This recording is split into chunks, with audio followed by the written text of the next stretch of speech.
اللہ اکبر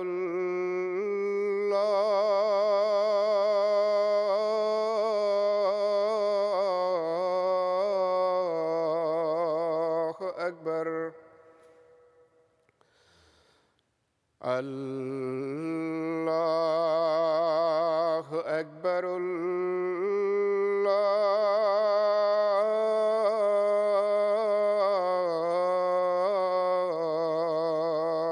اکبر أشهد أن لا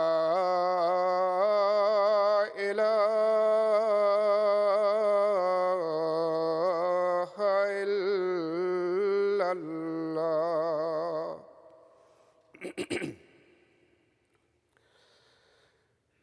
أشهد أن لا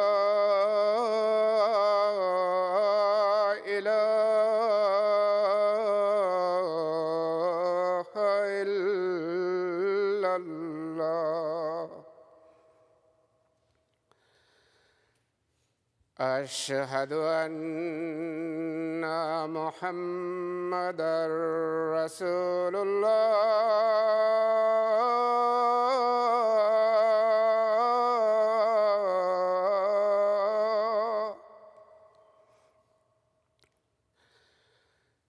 أشهد أن محمدًا رسول الله حي على الصلاة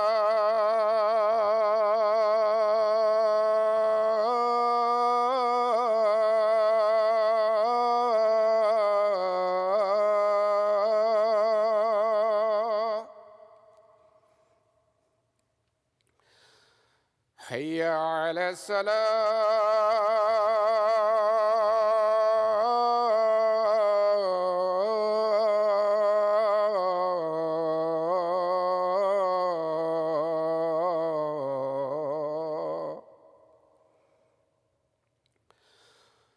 حي على الفلاح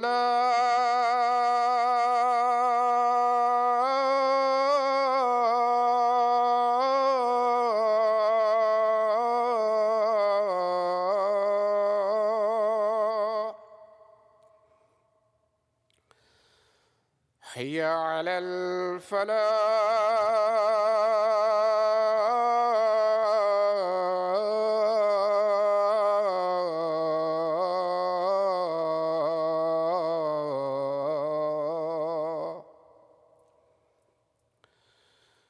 الله أكبر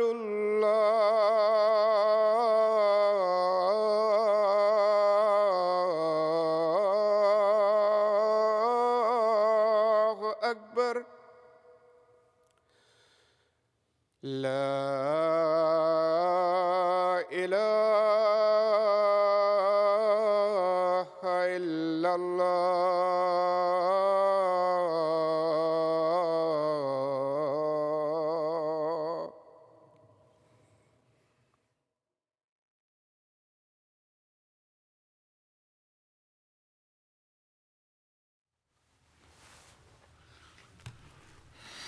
السلام علیکم ورحمۃ اللہ.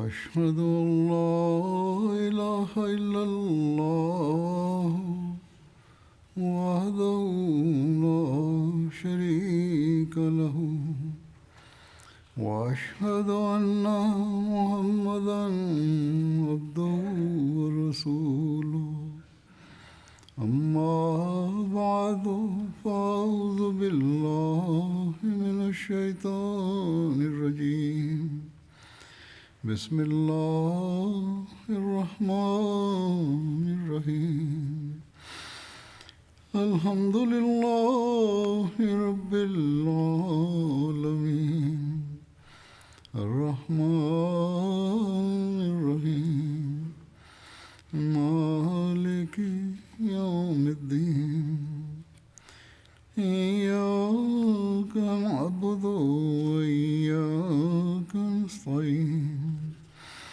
اهدنا الصراط المستقيم صراط الذين أنعمت عليهم غير المغضوب عليهم ولا الضالين.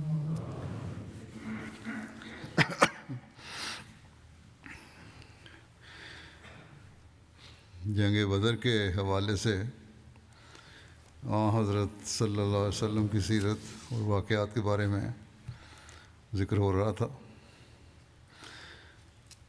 جنگ بدر ختم ہوئی اور کفار کو اللہ تعالیٰ نے ان کے بد انجام تک پہنچایا، جیسا کہ ذکر ہو چکا ہے.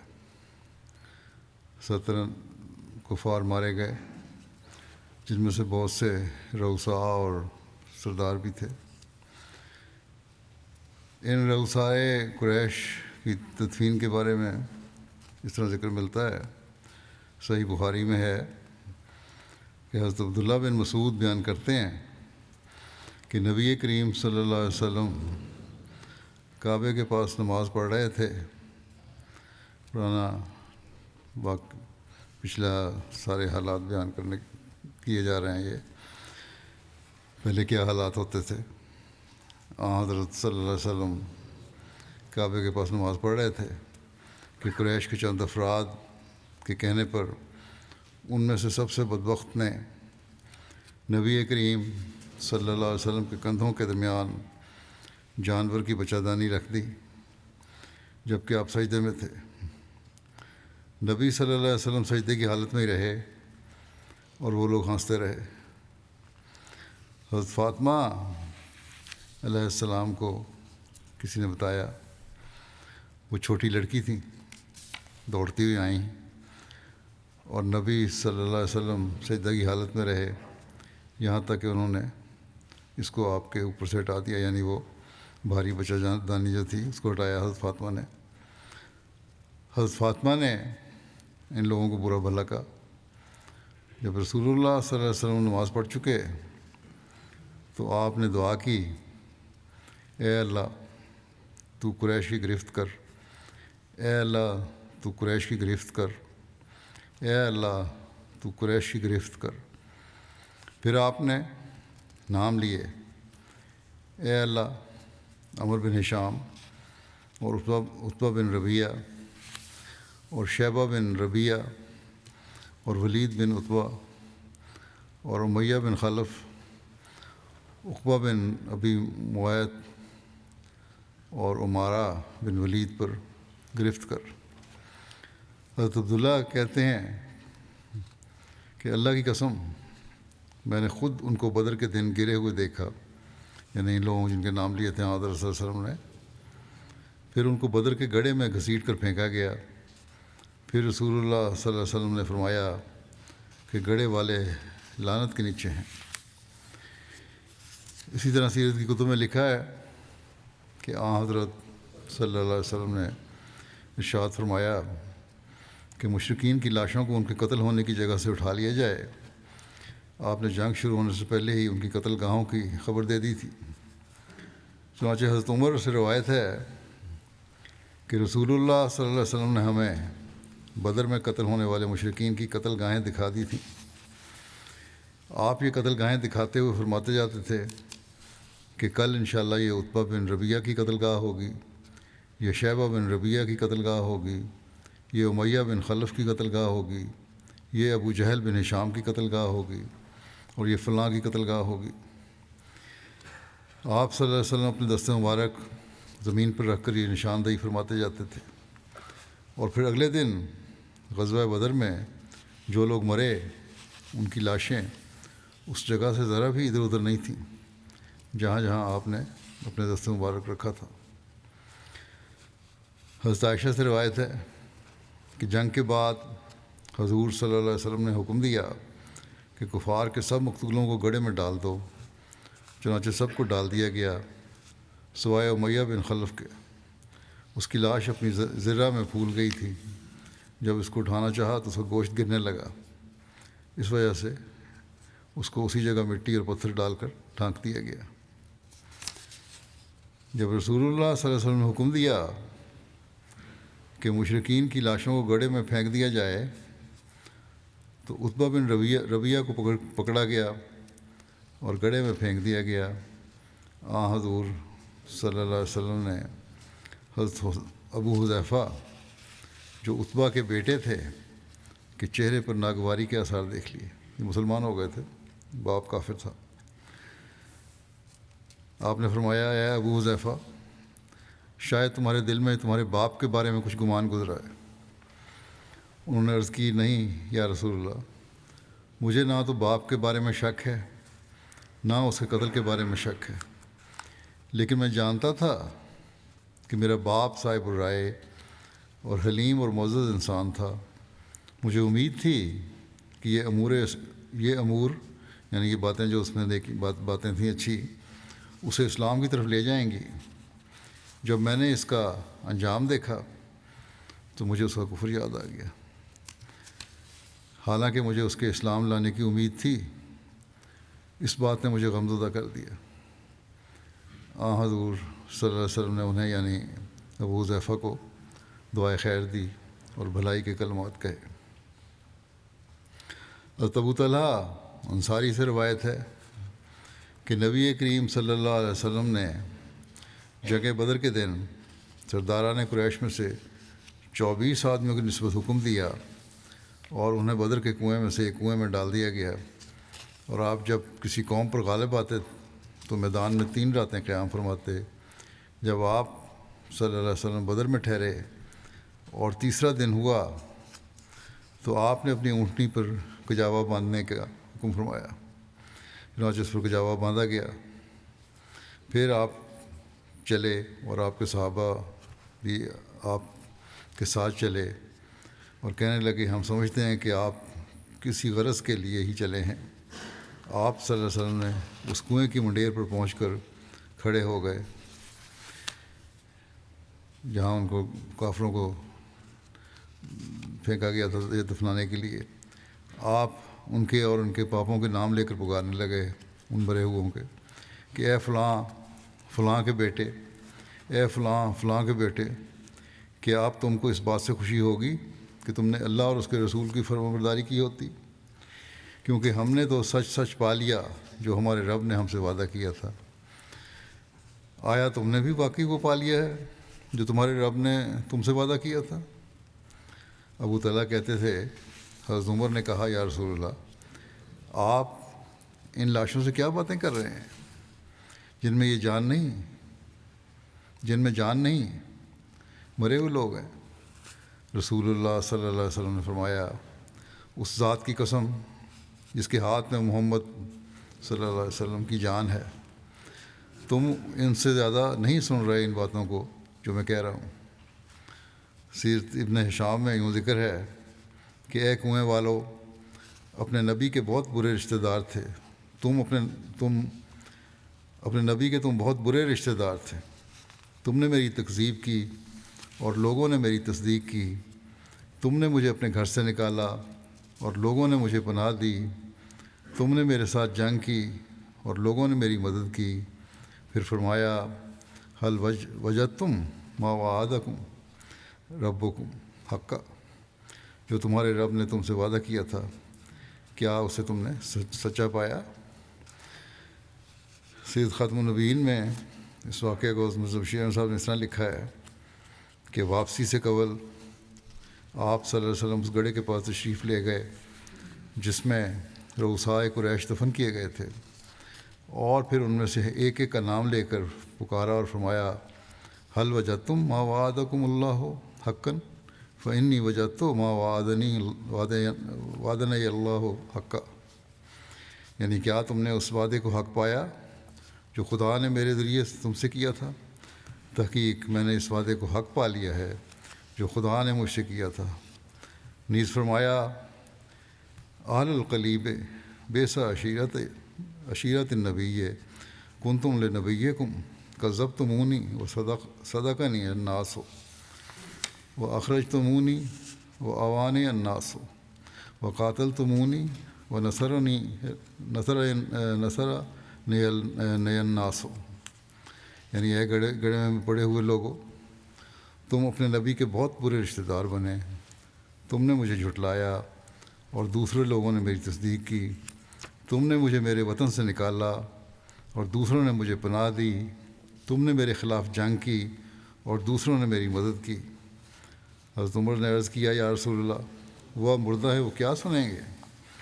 آپ صلی اللہ علیہ وسلم فرمایا، میری یہ بات وہ تم سے بہتر سن رہے ہیں، یعنی وہ اس عالم میں پہنچ چکے ہیں جہاں ساری حقیقت آشکارا ہو جاتی ہے اور کوئی پردہ نہیں رہتا۔ حضرت صلی اللہ علیہ وسلم کی یہ کلمات جو درج کیے گئے ہیں، بیان ہوئے ہیں، جو ابھی اپنے اندر ایک عجیب درد اور الم کی آمیزش رکھتے ہیں، اور ان سے اس قلبی کیفیت کا کچھ تھوڑا سا اندازہ ہو سکتا ہے جو اس وقت آپ صلی اللہ علیہ وسلم پر طاری تھی۔ ایسا معلوم ہوتا ہے کہ اس وقت قریش کی مخالفت کی گزشتہ تاریخ آپ کی آنکھوں کے سامنے تھی، اور آپ عالم تخیل میں اس کا ایک ایک ورق الٹتے جاتے تھے، اور آپ کا دل ان اوراق کے مطالعہ سے بے چین تھا۔ آپ صلی اللہ علیہ وسلم کی الفاظ اس بات کا بھی یقینی ثبوت ہیں کہ اس سلسلہ جنگ کے آغاز کی ذمہ داری کلیتاً کفار مکہ پر تھی، جیسا کہ آپ کے الفاظ قاتل تو مونی و نصرہ الناس سے ظاہر ہے، یعنی اے میری قوم کے لوگوں، تم نے مجھ سے جنگ کی اور دوسروں نے میری مدد کی۔ کم از کم ان الفاظ سے یہ تو ضرور ثابت ہوتا ہے کہ حضرت صلی اللہ علیہ وسلم اپنی جگہ یہی یقین رکھتے تھے کہ ان جنگوں میں ابتدا کفار کی طرف سے ہوئی ہے، اور آپ صلی اللہ علیہ وسلم نے مجبور ہو کر محض خود حفاظتی میں تلوار اٹھائی۔ اس جنگ میں حضور صلی اللہ علیہ وسلم کے معجزات کا ذکر بھی ہے۔ ان میں سے ایک واقعہ سیرت کی کتاب میں یوں ملتا ہے، ابن اسحاق کہتے ہیں کہ عکاشہ بن محصن بدر کے دن اپنی تلوار کے ساتھ لڑائی کرتے رہے یہاں تک کہ وہ ان کے ہاتھ میں ٹوٹ گئی۔ وہ رسول کریم صلی اللہ علیہ وسلم کی خدمت میں حاضر ہوئے تو آپ نے ایک لکڑی ان کو عنایت کی اور فرمایا، اے عکاشہ، تم اس سے کافروں کے ساتھ جنگ کرو۔ عکاشہ نے اس کو ہاتھ میں لے کر لہرایا تو وہ لکڑی آپ کے ہاتھ میں تلوار بن گئی جو کافی لمبی تھی، جس کا لوہا بہت سخت تھا اور اس کی رنگت سفید تھی۔ آپ اس کے ساتھ جنگ کرتے رہے یہاں تک کہ مسلمانوں کو اللہ تعالیٰ نے فتح عطا فرما دی۔ راوی کہتا ہے اس تلوار کا نام عون تھا۔ بعد کی جنگوں میں بھی وہ اس تلوار کے ساتھ داد شجاعت دیتے رہے یہاں تک کہ مسلمہ کذاب کے ساتھ جنگ میں انہوں نے شہادت پائی۔ پھر لعاب دہن اور دست اقدس کی تاثیر کا ذکر ملتا ہے ایک معجزے کے رنگ میں۔ حضرت قتادہ سے روایت ہے کہ غزوہ بدر کے روز ان کی آنکھ پر ضرب لگی، ان کی آنکھ ان کے رخسار پر باہر نکلی، یعنی ڈیلا نکل کے باہر آ گیا۔ انہوں نے اسے نیچے پھینک دینے کا ارادہ کیا۔ صحابہ نے حضور صلی اللہ علیہ وسلم سے اس سلسلہ میں دریافت کیا تو آپ صلی اللہ علیہ وسلم نے فرمایا، نہیں، ایسا نہیں کرنا۔ اور آپ صلی اللہ علیہ وسلم نے حضرت قتادہ کو اپنے پاس بلایا اور اپنی ہتھیلی پر ان کی آنکھ رکھی، پھر اسے اس کی جگہ پر رکھ دیا، یعنی واپس آنکھ میں ڈیلا ڈال دیا۔ وہ کہتے ہیں کہ انہیں یاد تک نہ رہا کہ ان کی کسی آنکھ کو تکلیف پہنچی تھی۔ ایسی آنکھ جڑی پھر ٹھیک ہوئی ہے کہ ان کو احساس ہی نہیں ہوتا تھا کہ ایک آنکھ وہ تھی جو نکلی تھی، بلکہ یہ آنکھ دوسری آنکھ سے زیادہ خوبصورت لگتی تھی۔ بعض کتب میں آنکھ کی شفا کا یہ واقعہ جنگ احد کا بیان کیا گیا ہے، بعض کہتے ہیں کہ جنگ خندق کا واقعہ ہے، لیکن بہرحال یہ معجزہ تھا۔ جو بدر کے ضمن میں بھی بیان ہوا ہے۔ مکہ میں کافروں کی شکست کی خبر کس طرح پہنچی، اس کا ذکر اس طرح ملتا ہے کہ مشرکین نے میدان بدر سے غیر منظم شکل میں بھاگتے ہوئے تتر بتر ہو کر گھبراہٹ کے عالم میں مکے کا رخ کیا۔ شرم و ندامت کے سبب ان کی سمجھ میں نہیں آ رہا تھا کہ کس طرح مکے میں داخل ہوں۔ سب سے پہلے جو شخص مکے میں قریش کی شکست کی خبر لے کر داخل ہوا وہ حسمان بن ایاس بن عبداللہ تھا۔ یہ بعد میں مسلمان ہو گیا تھا۔ لوگوں نے اس سے پوچھا کہ پیچھے کیا خبر ہے؟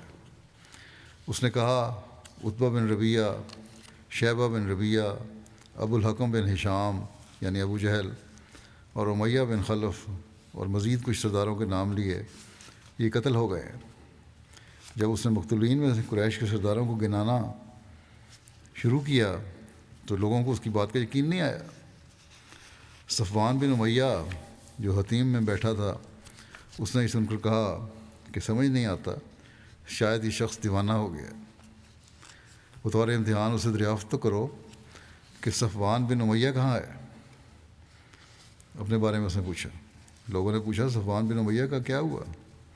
اس نے کہا وہ دیکھو وہ تو حتیم میں بیٹھا ہے۔ میں پاگل نہیں ہوا، میں دیکھ رہا ہوں سب کچھ۔ بخدا اس کے باپ اور بھائی کو قتل ہوتے ہوئے میں نے اپنی آنکھوں سے دیکھا ہے۔ یعنی اس پر انہیں یقین ہوا کہ یہ شخص سچی خبر دے رہا ہے۔ غرض اس طرح اہل مکہ کو میدان بدر کی شکست فاش کی خبر ملی اور ان کی طبیعت پر اس کا نہایت برا اثر پڑا، حتیٰ کہ مقتولین پر نوحہ کرنے کی ممانعت کر دی تھی تاکہ مسلمانوں کو ان کے غم پر خوش ہونے کا موقع نہ ملے۔ قریش مکہ میں سے کچھ نے اپنے مقتولین پر نوحہ کیا تو انہوں نے کہا ایسا نہ کرو، یعنی دوسروں نے ان کو کہا، کیونکہ محمد صلی اللہ علیہ وسلم اور ان کے اصحاب کو یہ خبر پہنچے گی تو وہ تمہاری اس حالت پر خوش ہوں گے، اور اپنے قیدیوں کی رہائی کے لیے کسی کو نہ بھیجو یہاں تک کہ تم ان کے بارے میں خوب غور و فکر کر لو۔ نہ نوحہ کرنا ہے، نہ اپنے قیدیوں کو چھڑانے کے لیے کوئی کوشش کرنی ہے، تاکہ محمد صلی اللہ علیہ وسلم اور آپ کے اصحاب فدیہ کے معاملے میں تم پر سختی نہ کریں۔ اہل مدینہ کو فتح کی خوشخبری کس طرح ملی اور اس کا رد عمل کیا تھا، اس کے بارے میں لکھا ہے کہ رسول اللہ صلی اللہ علیہ وسلم نے حضرت عبداللہ بن رواحہ کو اوالی مدینہ یعنی بلائی مدینہ کی طرف اور حضرت زید بن حارثہ کو نشیبی مدینہ کی طرف اس بات کی خوشخبری دینے کے لیے بھیجا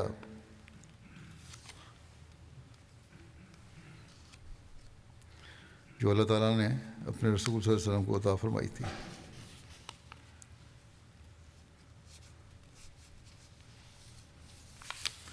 حضرت اسامہ بن زید بیان کرتے ہیں ہمیں یہ خبر اس وقت پہنچی جب ہم نے حضرت عثمان بن عفان کی زوجہ حضرت رقیہ بنت رسول صلی اللہ علیہ وسلم قبر پر مٹی برابر کر دی تھی، وہ وفات پا گئی تھی پیچھے۔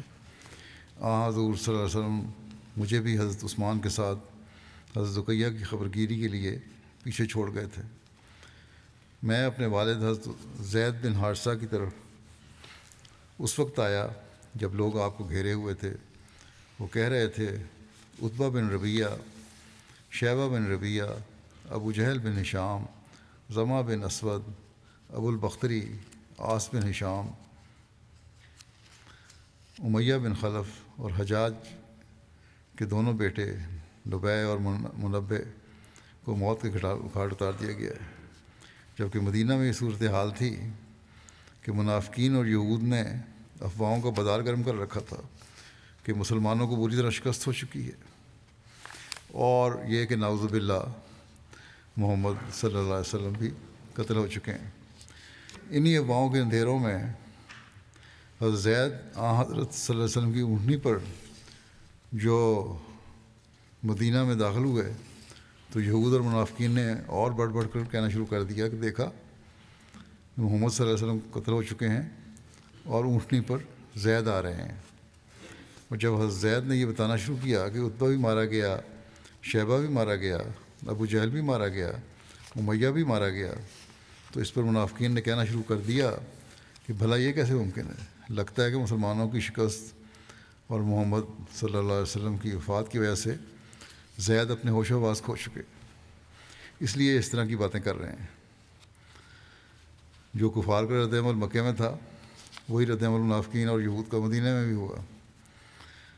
حضرت اسامہ بن زید کہتے ہیں کہ کیونکہ میں ساری باتیں مدینہ میں سن رہا تھا، اس لیے میں اپنے والد زید کو ایک طرف لے کر گیا اور پوچھا کہ ابا، جو تم کہہ رہے ہو کیا واقعی سچ ہے؟ کہنے لگا کہ بیٹا بخدا ایسا ہی ہوا ہے، اور جو میں کہہ رہا ہوں وہ سچ ہے۔ اہل مدینہ یہ اطلاع ملتے ہی فتح یاب نبوی قافلے کو خراج عقیدت پیش کرنے کے لیے امٹ آئے، اکٹھے ہو گئے۔ مسلمان اس فتح پر شاداں و فرحاں تھے۔ انہیں حضرت صلی اللہ علیہ وسلم کی واپسی کا شدت سے انتظار تھا۔ اس غزوے میں تمام مسلمان شامل نہ ہوئے تھے کیونکہ مدینہ سے روانہ ہوتے ہوئے جنگ کا خیال ہی نہ تھا۔ آپ صلی اللہ علیہ وسلم کی آمد کا سن کر کچھ مسلمان استقبال کے لیے مدینہ سے باہر چلے گئے۔ مقام روحا پر ان کی آپ صلی اللہ علیہ وسلم سے ملاقات ہوئی۔ ان کی خوشی قابل دید تھی۔ یہ آپ صلی اللہ علیہ وسلم کو کفار پر فتح کی مبارکباد دینے لگے۔ پھر رسول اللہ صلی اللہ علیہ وسلم مدینہ تشریف لائے۔ وہاں موجود تمام مسلمانوں نے آپ صلی اللہ علیہ وسلم کا استقبال کیا۔ اس جنگ میں اموال غنیمت کے بارے میں جو ذکر ہے اس طرح ہے، اس فتح سے مسلمانوں کو مال غنیمت میں سے 150 اونٹ اور 10 گھوڑے ملے۔ اس کے علاوہ ہر قسم کا سامان، ہتھیار، کپڑے اور بے شمار کھالیں، رنگا ہوا چمڑا اور اون وغیرہ تھی جو مشرک اپنے ساتھ تجارت کے لیے لے کر آئے تھے۔ رسول کریم صلی اللہ علیہ وسلم نے اپنا حصہ بھی صحابہ کے حصے کے برابر رکھا تھا۔ اس جنگ میں ایک تلوار صحابہ نے حضور صلی اللہ علیہ وسلم کے لیے رکھ لی، اور اونٹوں میں سے ایک اونٹ ابو جہل کی ملکیت میں سے حضور صلی اللہ علیہ وسلم کو ملا تھا، جس کی ناک میں چاندی کا حلقہ تھا۔ اس تلوار اور اونٹ کو بھی کتب سیرت میں خاص اہمیت دی گئی ہے۔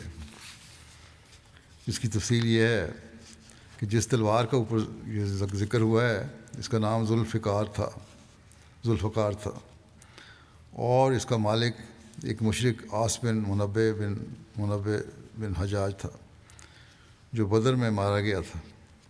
بعض روایات کے مطابق یہ تلوار ابو جہل کی تھی۔ رسول اللہ صلی اللہ علیہ وسلم نے اس تلوار کا نام ذوالفقار برقرار رکھا۔ ذوالفقار کی وجہ تسمیہ میں کہا گیا ہے کہ اس تلوار میں دندانے یا کھدی ہوئی لکیریں تھیں۔ اس تلوار کے بارے میں لکھا ہے کہ یہ تلوار بعد میں نبی کریم صلی اللہ علیہ وسلم سے جدا نہیں ہوئی۔ حضرت صلی اللہ علیہ وسلم نے غزوات میں اس تلوار کو اپنے پاس رکھا۔ نبی کریم صلی اللہ علیہ وسلم کے بعد یہ تلوار عباسی خلفاء کے پاس رہی۔ اسی طرح ابو جہل کا جو اونٹ نبی کریم صلی اللہ علیہ وسلم کو غزوہ بدر میں بطور مال غنیمت ملا تھا، وہ نبی کریم صلی اللہ علیہ وسلم کے پاس رہا، یہاں تک کہ صلح حدیبیہ کے موقع پر رسول اللہ صلی اللہ علیہ وسلم اسے قربانی کے طور پر لے کر گئے۔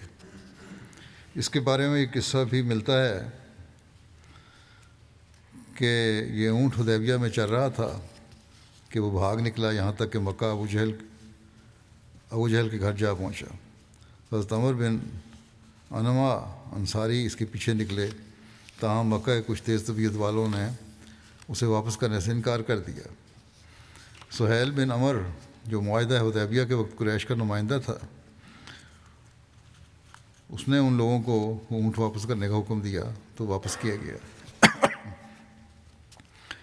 اس نے ان لوگوں سے یہ کہا کہ تم اس کے بدلے میں 100 اونٹ دینے کی پیشکش کر دو، اگر مسلمان اس کو قبول کر لیں تو یہ اونٹ روک لینا، وگرنہ اونٹ واپس کرنا ہوگا۔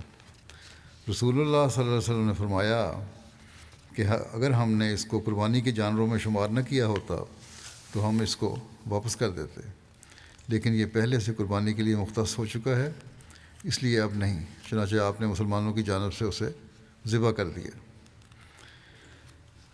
مال غنیمت کی تقسیم میں آپ صلی اللہ علیہ وسلم نے جنگ بدر میں شہید ہونے والوں کے ورثاء کو ان شہداء کا حصہ دیا، اور اسی طرح جو نائبین مدینہ میں مقرر فرمائے یا کچھ اصحاب جن کے سپورٹ مختلف ڈیوٹیاں لگائی گئی تھیں اور وہ اس وجہ سے جنگ بدر میں شامل نہ ہو سکے تھے، ان کو بھی حصہ دیا گیا۔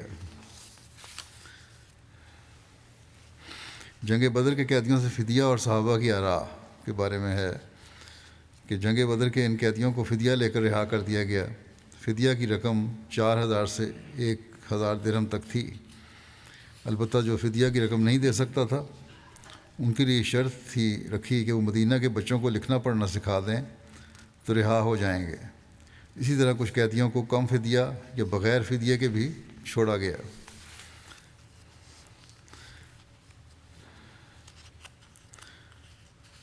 فدیہ کی بعض جو روایات ہیں، مختلف قسم کی روایتیں ہیں، بعض عجیب طرح کی ابہام پیدا کرتی ہیں، اس بارے میں جو صحیح حل بھی نکالا ہے مسلم موعود نے۔ بہرحال پہلے ساری بات بیان کر دیتا ہوں۔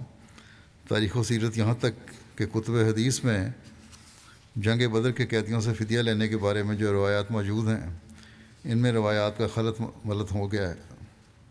حقیقت یہی ہے کہ آن حضرت صلی اللہ علیہ وسلم نے فدیہ لینے کا فیصلہ جو فرمایا تھا وہ الہی منشا کے عین مطابق تھا۔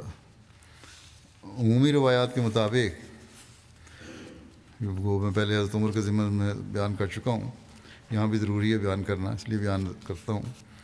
حضرت ابن عباس بیان کرتے ہیں کہ جب انہوں نے قیدیوں کو پکڑا، یعنی بدر کے موقع پر مسلمانوں نے قیدیوں کو پکڑا، تو رسول اللہ صلی اللہ علیہ وسلم نے حضرت ابوبکر اور حضرت عمر سے فرمایا، ان قیدیوں کے بارے میں تمہاری کیا رائے ہے؟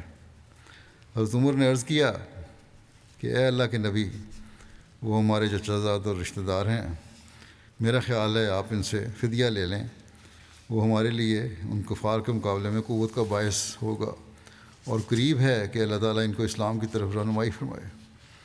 رسول اللہ صلی اللہ علیہ وسلم نے فرمایا، اے ابن خطاب، تمہاری کیا رائے ہے؟ حضرت عمر سے پوچھا۔ حضرت عمر نے کہا، نہیں یا رسول اللہ کی قسم، میری وہ رائے نہیں ہے جو ابو بکر کی رائے ہے، بلکہ میری رائے یہ ہے کہ آپ انہیں ہمارے سپرد کر دیں، ہم ان کی گردنیں مار دیں، ان کو قتل کر دیں، اور علی کے سپرد عقیل کو کریں کہ وہ اس کی گردن مارے، اور میرے سپرد فلاں کو کریں جو نسباً حضرت عمر کا رشتہ دار تھا، تو میں اس کی گردن مار دوں، کیونکہ یہ سب کفار کے لیڈر اور ان کے سردار ہیں۔ رسول اللہ صلی اللہ علیہ وسلم نے حضرت ابوبکر کی بات کو ترجیح دی۔ حضرت عمر کہتے ہیں کہ میری بات کو ترجیح نہ دی۔ پھر کہتے ہیں کہ حضرت عمر کے اگلے دن میں آیا تو رسول اللہ صلی اللہ علیہ وسلم اور ابوبکر بیٹھے رو رہے تھے۔ میں نے عرض کیا، یا رسول اللہ، مجھے بتائیے کس چیز نے آپ کو اور آپ کے ساتھی کو رلایا؟ اگر مجھے رونا آیا تو میں بھی روؤں گا، ورنہ میں آپ دونوں کو رونی صورت بنا لوں گا۔ رسول اللہ صلی اللہ علیہ وسلم نے فرمایا، میرے رونے کی وجہ یہ ہے جو تمہارے ساتھیوں نے میرے سامنے ان سے فدیہ لینے کی تجویز پیش کی تھی، میرے سامنے ان کا عذاب اس درخت سے زیادہ قریب پیش کیا گیا ہے جو درخت اللہ کے نبی صلی اللہ علیہ وسلم کے قریب ہی تھا، اور اللہ تعالیٰ نے یہ آیت نازل فرمائی ہے کہ ما کان لنبی ان یکون لہ اسریٰ حتیٰ یثخن فی الارض، یعنی کسی نبی کے لیے جائز نہیں کہ زمین میں خون ریز جنگ کے بغیر قیدی بنائے، اور پھر اگلی دو آیتیں چھوڑ کے ہے کہ فکلوا مما غنمتم حلالا طیبا، یعنی پس جو مال غنیمت تم حاصل کرو اس میں سے حلال اور پاکیزہ کھاؤ۔ پس اللہ نے ان کے لیے غنیمتیں جائز کر دیں۔ یہ صحیح مسلم کی روایت ہے۔ اس حدیث کے شروع کے الفاظ جو ہیں کہ حضرت صلی اللہ علیہ وسلم اور حضرت ابوبکر رو رہے تھے، اور پھر آگے جو قرآنی آیات کے الفاظ ہیں، ان میں جو مضمون بیان ہوا ہے وہ اس روایت کو مبہم سا کر دیتا ہے، وہ پتہ نہیں لگتا کیا کہا جا رہا ہے، بات واضح نہیں ہوتی۔ بہرحال اس روایت کو صحیح سمجھ کے اکثر کتب تاریخ اور سیرت اور مفسرین نے بیان کیا ہے کہ اللہ تعالیٰ نے گویا جنگ بدر کے قیدیوں سے فدیہ لینے والے فیصلے پر ناراضگی کا اظہار فرمایا اور حضرت عمر کی رائے کو پسند فرمایا۔ حضرت عمر کی سیرت و سوانح لکھنے والے جب ایک الگ باب باندھتے ہیں کہ حضرت عمر کی رائے پر کون کون سے قرآنی احکام نازل ہوئے، تو ان میں سے ایک یہ بھی درج کیا جاتا ہے کہ جنگ بدر کے قیدیوں کے بارے میں حضرت عمر کی رائے کو اللہ تعالیٰ نے ترجیح دی، لیکن یہ مبہم سی بات ہے، کوئی سمجھ نہیں آتی اس کی. لگتا ہے کہ سیرت نگاروں اور مفسرین کو اس کو سمجھنے میں غلطی لگی ہے. بہرحال حضرت مسلم موعود رضی اللہ عنہ نے اس کو وضاحت میں جو بیان فرمایا ہے وہ آپ کے غیر مطبوعہ تفسیری نوٹ میں ملا ہے. اس کی وضاحت کرتا ہوں، اور جو اس کی وضاحت کرتا ہے اور ان روایات کی تردید کرتا ہے. حضرت مسلم موعود کی جو یہ وضاحت ہے وہی صحیح لگتی ہے. بلا وجہ حضرت عمر کے مقام کو اونچا کرنے کے لیے لگتا ہے کہ بعض مفسرین نے یہ روایت بنا دی ہے یا اس کو غلط سمجھا گیا ہے. بہرحال حضرت مسلم موعود رضی اللہ عنہ سورہ انفال کی آیت نمبر 68 کی تفسیر کرتے ہوئے فرماتے ہیں کہ اسلام سے پہلے عرب میں رواج تھا، اور لکھتے ہیں کہ افسوس ہے کہ دنیا کے بعض حصوں میں اب تک یہ چلا آ رہا ہے رواج کہ اگر جنگ نہ بھی ہو اور لڑائی نہ بھی ہو تب بھی قیدی پکڑ لیتے ہیں اور ان کو غلام بنا لیتے ہیں. یہ زمانے کی بات جب حضرت مسلم موعود نے یہ نوٹ لکھا تھا. یہ آیت اس کبیر رسم کو منسوخ کرتی ہے اور صاف صاف الفاظ میں حکم دیتی ہے کہ صرف جنگ کی حالت میں اور لڑائی کے بعد ہی دشمن کے آدمی قیدی بنائے جا سکتے ہیں. اگر لڑائی نہ ہو رہی ہو تو کسی آدمی کو قیدی بنانا جائز نہیں. اس آیت کی بڑی غلط تفسیر کی گئی ہے. کہتے ہیں کہ جب مسلمانوں نے جنگ بدر کے موقع پر مکے والوں نے کچھ قیدی پکڑ لیے تو حضرت صلی اللہ علیہ وسلم نے صحابہ سے مشورہ کیا کہ ان کے متعلق کیا فیصلہ کرنا چاہیے. حضرت عمر کی رائے تھی کہ ان کو قتل کر دینا چاہیے. حضرت ابوبکر کی رائے تھی کہ فدیہ لے کر چھوڑ دینا چاہیے. حضرت صلی اللہ علیہ وسلم نے ابوبکر رضی اللہ عنہ کی رائے کو پسند فرمایا، اور یہ سورہ انفال کی 68 آیت ہے جس میں یہ ہے کہ کسی نبی کے لیے جائز نہیں کہ زمین میں خون ریز جنگ کرے. بہرحال حضرت مسلم موعود اسی کی وضاحت کرتے ہوئے فرماتے ہیں کہ جو رائے لی گئی تھی اس میں تو حضرت ابوبکر کی رائے مختلف تھی، حضرت عمر کی رائے مختلف تھی، اور حضرت صلی اللہ علیہ وسلم نے حضرت ابوبکر رضی اللہ عنہ کی رائے کو پسند فرمایا اور فدیہ لے کر قیدیوں کو چھوڑ دیا. لیکن مفسرین کہتے ہیں کہ جب یہ آیت نازل ہوئی تو گویا خدا نے حضرت صلی اللہ علیہ وسلم کے فعل کو ناپسند فرمایا. صرف حضرت عمر کے رضی اللہ عنہ کی بات کو اہمیت دینے کے لیے یہ روایت بنا دی گئی ہے، اور چاہے اس سے حضرت صلی اللہ علیہ وسلم کا مقام کم ہوتا ہو. بہرحال یہ کہتے ہیں کہ حضرت صلی اللہ علیہ وسلم کے فعل کو اللہ تعالیٰ نے ناپسند فرمایا. قیدیوں کو قتل کر دینا چاہیے تھا اور فدیہ نہیں لینا چاہیے تھا. یہ طبری کی تفسیر میں ہے. حضرت مسلم موعود لکھتے ہیں کہ یہ تفسیر غلط ہے. اول اس وقت تک خدا نے کوئی ایسا حکم نازل نہیں کیا تھا کہ قیدیوں کو فدیہ لے کر نہ چھوڑا جائے، اس لیے فدیہ قبول کرنے پر حضرت صلی اللہ علیہ وسلم پر کوئی الزام نہیں آ سکتا تھا. دوسرے اس سے پیشتر حضرت صلی اللہ علیہ وسلم نے نخلے کے مقام پر 2 آدمیوں سے فدیہ لے کر ان کو چھوڑ دیا تھا، اور خدا نے آپ صلی اللہ علیہ وسلم کے اس فعل کو ناپسند نہیں فرمایا تھا. سوئم صرف 2 آیتیں اور آگے چل کر خدا مسلمانوں کو اجازت دیتا ہے کہ مال غنیمت سے جو کچھ تم کو ملے اس کو کھاؤ، وہ حلال اور طیب ہے. یہ بات کسی کے وہم میں بھی نہیں آ سکتی کہ حضرت صلی اللہ علیہ وسلم کے فدیہ لینے کو خدا ناپسند کرے اور اس طرح جو روپے حاصل ہو اس کو حلال اور طیب فرمائے. اس لیے یہ تفسیر ہی غلط ہے، اور صحیح تفسیر یہی ہے کہ اس آیت میں ایک اصول مقرر فرما دیا ہے کہ قیدی اسی صورت میں پکڑے جا سکتے ہیں کہ باقاعدہ جنگ ہو اور دشمن کو کاری ضرب میں لگا کر مغلوب کر دیا گیا ہو. اس کا کوئی تعلق نہیں حضرت عمر رضی اللہ عنہ ہوگی اس بات سے کہ فدیہ نہ لیا جائے.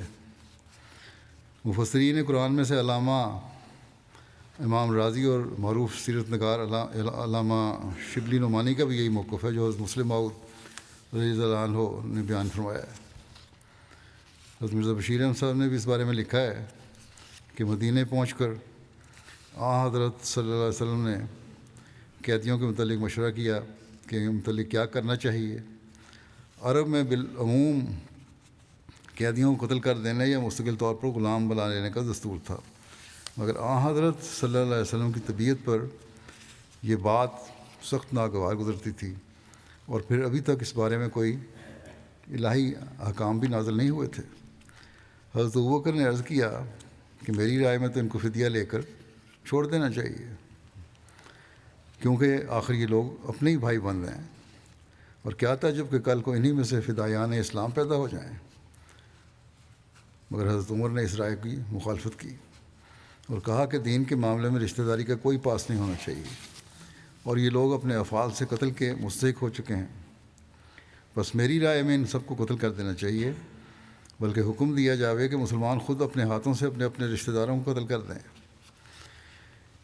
حضرت صلی اللہ علیہ وسلم نے اپنے فطری رحم سے متاثر ہو کر حضرت ابوبکر کی رائے کو پسند فرمایا اور قتل کے خلاف فیصلہ کیا، اور حکم دیا کہ جو مشرکین اپنا فدیہ وغیرہ ادا کریں انہیں چھوڑ دیا جاوے۔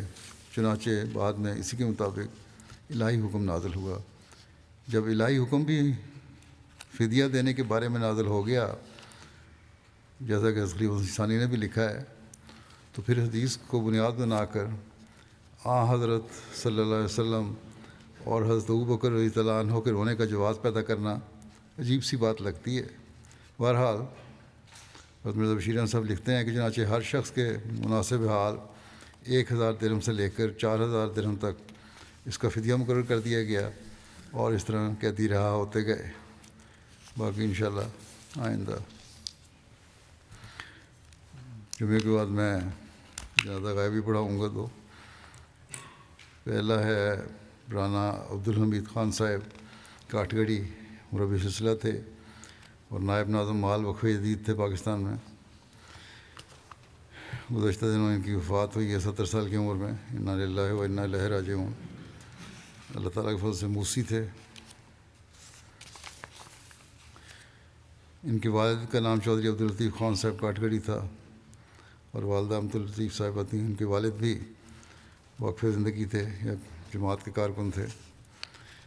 عبدالحمید خان صاحب کاٹھ گڑھی کے خاندان میں احمدیت کا نفوذ ان کے دادا حضرت چودھری عبدالمنان خان صاحب کاٹھ گڑھی اور دادا کے بڑے بھائی حضرت چودھری عبدالسلام خان صاحب کاٹھ گڑھی کے ذریعے ہوا، جنہوں نے دسمبر 1903 میں حضرت مسیح موعود علیہ السلام کے ہاتھ پر بیعت کی سعادت حاصل کی تھی۔ عبدالحمید خان صاحب کاٹھ گڑھی نے مئی 1979 میں بطور مربی اپنی خدمات کا آغاز کیا، اور مختلف جگہوں پر ان کو خدمت کی توفیق ملی، پاکستان میں بھی اور بیرون ملک بھی۔ مخالطِ تبشیر کے تحت اگست 85 سے دسمبر 86 تک یوگنڈا میں رہے۔ پھر نظامت ارشاد وقف جدید کے تحت مختلف مقامات پر بطور مربی خدمت کی توفیق ملی۔ پھر 1993 میں نائب ناظم مال وقف جدید مقرر ہوئے، جہاں آپ تا وفات خدمات پہ جاتے رہے۔ 40 سال تک سلسلہ کی خدمت کی انہوں نے توفیق پائی۔ آپ کو اللہ تعالیٰ نے ایک بیٹے اور ایک بیٹی سے نوازا۔ ایک بیٹے ڈاکٹر عبدالرؤف خان صاحب صدر مجلس خدام الانبیاء ڈنمارک ہیں آج کل۔ ان کے بیٹے ڈاکٹر رؤوف خان کہتے ہیں کہ والد صاحب نے ہمیشہ وقف کے ساتھ وفا کی۔ یوگنڈا میں جو تھے، جلدی آنے کی وجہ بھی یہ بنی کہ وہاں باغیوں نے حکومت کا تختہ الٹ دیا تھا اور غیر ملکیوں کو نکالا تھا۔ بہرحال یوگنڈا میں خدمات کے دوران کہتے ہیں کہ والد صاحب کو وہاں کے مشری انچارج محمود بیٹی صاحب نے قرآن کریم دے کر کمپالا میں بغرض تبلیغ بھیجا۔ اس دوران وہاں اس علاقے میں سول وار شروع ہو گئی، لوگ نقل مکانی کرنے پر مجبور ہو گئے۔ اس نقل مکانی کے دوران کہتے ہیں والد صاحب بیمار ہو گئے، اور ہسپتال قریب نہ ہونے اور طبی امداد میسر نہ ہونے کی وجہ سے لوگ ان کے والد کو وہیں ایک کمرے میں چھوڑ کر چلے گئے۔ اس علاقے پر باغیوں نے قبضہ کر لیا۔ باغیوں نے وہاں ہر طرف سرچنگ کی، کوئی شخص یہاں موجود تو نہیں۔ اس دوران ایک باغی کے کمرے تک بھی آیا، جہاں کہتے ہیں یہ حمید صاحب موجود تھے لیکن لیٹے ہوئے تھے، اور والد صاحب کو مردہ سمجھ کر انہوں نے چھوڑ دیا۔ کہتے ہیں میرے والد صاحب بتاتے تھے کہ میں کھڑکی کے بالکل نیچے لیٹا ہوا تھا، اور کھڑکی سے گولیاں آتی تھیں اور سامنے والی دیوار پر جا لگتی تھیں۔ اس کے بعد چند جاننے والے لوگوں سے رابطہ ہوا، کچھ تھوڑے سے حالات بہتر ہوئے تو انہوں نے والد صاحب کو محفوظ مقام پر منتقل کیا، اور اس طرح اللہ تعالیٰ نے ان کی حفاظت فرمائی۔ خلافت سے بھی ان کا بے حد عقیدت اور محبت کا اور پیار کا تعلق تھا۔ بڑے سادہ اور ملنسار انسان تھے، جو بھی خطبات میں کہا جاتا خلیفہ کی ہر بات پر لبیک کہنے والے تھے، کسی تعویل کے قائل نہیں تھے، اور جو کوئی تعویل کرتا تھا کہ یہ مطلب ہے، یہ منشا ہے، تو وہ بڑے ناراض ہوا کرتے تھے۔ پھر عہدیداران اور مربیان کا خود بھی ادب کرتے تھے، اور ان کے بیٹے کہتے ہیں کہ مجھے بھی اس کی تلقین کیا کرتے تھے۔ کہتے ہیں میں اطفال العلم ایک تنظیم میں تھا، ایک مرتبہ کہنے لگے کہ اگر تم نے عہدیدار اور منصب اطفال کی بات نہیں ماننی، کسی بات کو اختلاف کیا ہوگا انہوں نے، تو عہدہ چھوڑ دو۔ اور کہتے تھے کہ نظام جماعت اور خلافت ایک ساتھ جڑے ہوئے ہیں، یہ نہیں کہ ایک کی بات مانو اور ایک کی نہ مانو۔ دوسروں کی مدد کرنا اور برموقع اصلاح کرنا آپ کا خاص وصف تھا، یہاں تک کہ اگر آپ کسی اصلاح کرتے اور ناراض ہو جاتا تو اس کی کوئی پرواہ نہیں کرتے تھے، اور اگر اصلاح ہو جاتی تو اس کے بعد اس کی حوصلہ افزائی کرتے، کہتے کہ میرا مقصد صرف اصلاح کرنا تھا۔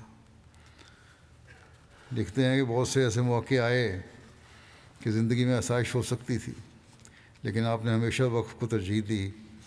آخری عمر میں کہتے ہیں میں نے بھی والد صاحب کو کہا باتوں باتوں میں کہ ڈنمارک میرے سے پاس آ جائیں، تو بہت ناراض ہوئے، اور انہوں نے کہا کہ میں نے سال وقف نہیں کیے، زندگی وقف کی ہے، اور میرا سب کچھ وقف کے ساتھ ہی وابستہ ہے۔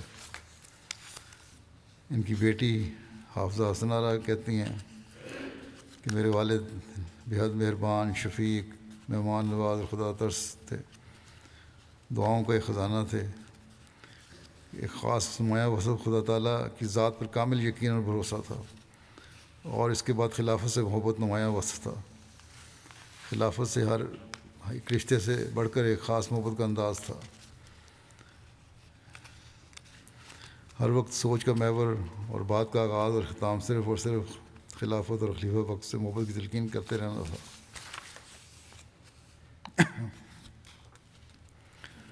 کہتے ہیں یہاں بھی کبھی آتے تھے یو کے میں، تو جب میں بعض دفعہ جذبات سے مغلوب ہو کے اپنا اظہار کرتی تو کہا کرتے تھے کہ دنیا کے تمام رشتے فانی ہیں، اپنا صرف خدا سے رشتہ مضبوط رکھو، تم باقی سب رشتے چھوڑ جاتے ہیں، کیونکہ قائم رہنے والی ذات صرف خدا تعالیٰ کی ذات ہے جو کبھی اکیلا نہیں چھوڑتا۔ اور پھر اس کے بعد کہا کہ خلافت سے مضبوط رکھو تعلق اپنا۔ انتہائی سادہ طبیعت کے انسان تھے، ہر وقت یہی کہا کرتے تھے کہ میں ایک وقف زندگی ہوں، میری ساری زندگی وقف ہے، اور اس خواہش کا اظہار کیا کہ آخر وقت تک وقف نبھاؤں۔ حافظ خالد افتخار صاحب ناظم مال وقف حدید جو لکھتے ہیں کہ مجھے عبدالحمید خان صاحب کے ساتھ تقریباً 20 سال کام کرنے کا موقع ملا، اور ہمیشہ ایک حقیقی وقف زندگی کا ان کا کردار رہا ہے۔ عمر اور تجربے کے لحاظ سے کہتے ہیں مجھ سے بڑے تھے، لیکن اطاعت خلافت اور نظام جماعت کے انتہا درجہ کے پابند ہونے کے باعث کبھی بھی اپنی سینیورٹی کا احساس نہیں ہونے دیا۔ نائب تھے ان کے، بے لوث اور بے نفس ہو کر کہتے ہیں خاکسار کے ساتھ انہوں نے کام کیا۔ سمجھانے اور چندے کی تحریک کرنے کا انداز بہت عمدہ تھا۔ نئے آنے والے کارکنان اور مربیان اور معلمین کو حکمت کے ساتھ کام کرنے کا انداز سمجھایا کرتے تھے، اپنے مفوضہ فرائض مکمل اطاعت کے ساتھ ادا کرتے، صاحب الرائے تھے۔ خدمت کا رنگ ان گو کے خاموش تھا اور بے نفس تھا، لیکن 30 سال سے زائد عرصہ وقف جدید نے ان سے بہت فائدہ حاصل کیا۔ آخری چند سالوں میں بعض اوقات صحت خراب ہو جاتی، بچے بیرون ملک تھے، کبھی کبھار اگر کسی نے اظہار کر دیا کہ کسی بچے کے پاس چلے جائیں تو بہت جذباتی ہو کر جواب دیتے تھے کہ میں نے زندگی وقف کی ہے اور آخری وقت تک خدمت کروں گا، اور اللہ تعالیٰ نے انہیں توفیق بھی دی کہ اس عہد کو انہوں نے آخر وقت تک نبھایا۔ مربی سلسلہ نظامت مال میں وشر احمد صاحب کہتے ہیں کہ 2013 میں وقف جدید میں مال کے شعبے میں میرا تقرر ہوا. عبدالحمید خان صاحب نے بنیادی 2 نصائح کی کہ ان دونوں کو اپنی کاپی میں نوٹ کر لو. پہلی یہ کہ تمام برکتوں کا منبع خلافت ہے، ہر صورت ہر حالت میں خلافت سے وفا کرنی ہے. دوسری یہ کہ کام میں سستی اگر ہو جائے تو وہ تو صرف نظر ہو جاتی ہے، مگر غلط بیانی اور جھوٹ کی کوئی معافی نہیں ہوتی. کبھی غلط بیانی نہیں کرنی اور جھوٹ نہیں بولنا. کہا یہ 2 اصول پلے باندھ لو. اور یہ تو خاص ہے ہی ہے ہمارا ہر ایک کا اس پہ ایمان و یقین کہ اللہ تعالیٰ سے ہمیشہ مدد مانگتے رہنا اور دعا کرتے رہنا. بہرحال کہتے ہیں کہ دورہ جات کے دوران ان کے ساتھ میں رہا، بار بار یہی تاکید کرتے کہ تحریک کرتے ہوئے اس فرد کو وقف جدید کی اہمیت اور ضرورت سے اس قدر آگاہ کرنا چاہیے کہ اسے قربانی کرنے میں کوئی انقباض نہ رہے. صرف پیسے نہیں مانگنے بلکہ چندے کی اہمیت اس کے دل میں ڈالنی ہے، جماعت کا درد اس میں پیدا کرنا ہے اور پھر اس سے اس کی حیثیت کے مطابق مانگنا ہے، اور پھر کوئی شرم محسوس کرنے کی ضرورت نہیں ہے، کیونکہ ہمارا کام سلسلے کی خدمت کرنا اور سلسلے کے لیے مدد لینا ہے. جماعتی املاک کا خیال رکھتے، تاکید کرتے کہ چندے احباب جماعت قربانیوں کے نتیجے میں اکٹھے ہوتے ہیں. ان کو خرچ کرنے میں، چندوں کو خرچ کرنے میں، اخراجات کرنے میں ہمیں اسراف سے کام نہیں لینا چاہیے. جو ضرورت ہے وہ ضرور لیں، مگر ضرورت سے زائد خرچ نہ کریں. کہتے تھے میں نے اپنے بیٹے کو بھی کہا ہوا ہے کہ جب تک تم جماعت کے وفادار ہو تم میرے بیٹے ہو، باقی میرا تم سے کوئی تعلق یا مطالبہ نہیں ہے. اللہ تعالیٰ ان سے مغفرت اور رحم کو سلوک فرمائے، درجات بلند کرے، ان کی نیکیاں بھی ان کی اولاد میں جاری رکھے. اگلا ذکر ہے جو جنازہ ہوگا وہ نصرت جہاں احمد صاحبہ اہلیہ مکرمہ بشر احمد صاحب مربی سلسلہ ہیں امریکہ میں. یہ بھی گزشتہ دنوں ان کی وفات ہوئی ہے. انا للہ و انا الیہ راجعون. مرحومہ اپنے خاوند مکرمہ بشر احمد صاحب اور 3 بچوں کے ہمراہ 1972 میں امریکہ منتقل ہو گئیں. واشنگٹن میں سکونت اختیار کی. 1988 میں امریکہ میں آپ کے خاوند نے وقف زندگی کرنے کی توفیق پائی اور مرحومہ نے تمام عمر بہت سادگی اور شکر گزاری کے ساتھ بسر کی. ان کو جب وقف کیا ان کے خاوند نے بشر صاحب نے تو ان سے یہ مربی کا کام سر انجام دے رہے ہیں. بہت سادگی اور شکر گزاری کے ساتھ انہوں نے ان کے ساتھ زندگی گزاری. مرحومہ اللہ تعالیٰ کے فضل سے موسیہ تھیں، باقاعدہ چندوں میں بڑھ چڑھ کے حصہ لینے والی. خلافت کے ساتھ بہت عشق کا تعلق. 1977 سے 2007 تک لجنہ معلّہ میں مختلف حیثیت سے خدمت کی توفیق ملی. لوکل نائب صدر، لوکل صدر، ریجنل صدر وغیرہ رہیں. اسلام احمدیت کے پھیلانے کے لیے بہت محنت اور لگن سے تبلیغی پروگرام ترتیب دیے. لجنہ اور ناصرات کی تعلیم و تربیت کے لیے مختلف پروگراموں کا انعقاد کیا. اپنے بچوں کی تربیت بھی دینی اور رنگ میں بہتر کی. اسی طرح دنیاوی تعلیم کی طرف بھی توجہ دلائی. پسماندگان میں میاں کے علاوہ 2 بیٹے اور 2 بیٹیاں ہیں شامل ہیں. مرحومہ کے 4 بچے اللہ تعالیٰ کے فضل سے جماعت کے فعال ممبر ہیں، خدمت دین کی توفیق بھی پا رہے ہیں. اللہ تعالیٰ مرحومہ سے مغفرت اور رحم کا سلوک فرمائے، ان کی اولاد کو بھی ان کی دعاؤں اور نیکیوں کو وارث بنائے.